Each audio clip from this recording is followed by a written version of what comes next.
Assalamualaikum warahmatullahi wabarakatuh. Saya Kuat Rahmat Hidayat dari PAI 3F. Saya akan menjelaskan tentang teori belajar behavioristik.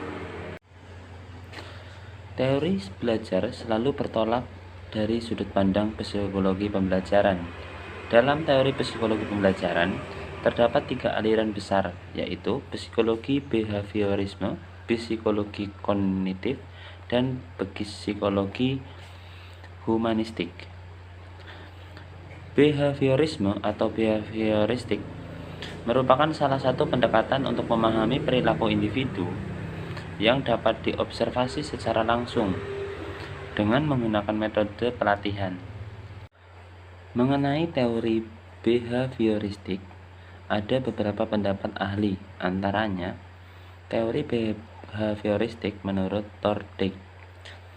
Menurutnya, teori belajar dikenal dengan istilah koneksionisme merupakan rumpun yang paling awal dari teori behavioristik. Teori ini memandang bahwa yang menjadi dasar terjadinya belajar adalah adanya asosiasi atau penghubung antara kesan indera dengan dorongan yang muncul untuk bertindak yang disebut dengan connecting.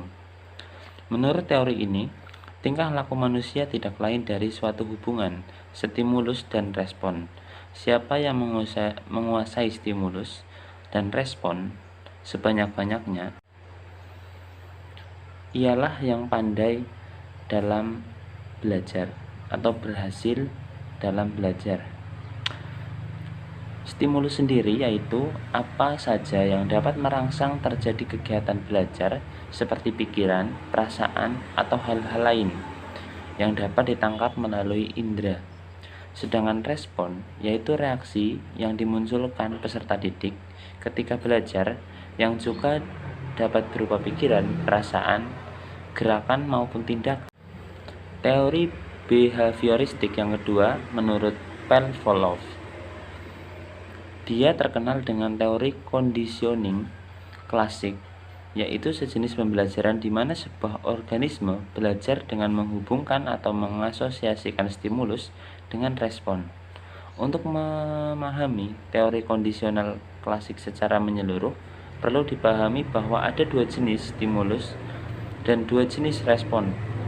2 jenis stimulus tersebut adalah stimulus yang tidak terkondisi, yaitu stimulus secara otomatis menghasilkan respon tanpa didahului dengan pembelajaran apapun, dan stimulus terkondisi, yaitu stimulus yang sebelumnya bersifat netral akhirnya mendapat sebuah respon yang terkondisi setelah diasosiasikan dengan stimulus yang terkondisi. Yang ketiga, teori behavioristik menurut Skinner. Dia terkenal dengan teori pengkondisian operan, yaitu suatu bentuk pembelajaran di mana konsekuensi perilaku penghasilan berbagai kemungkinan terjadi perilaku tersebut.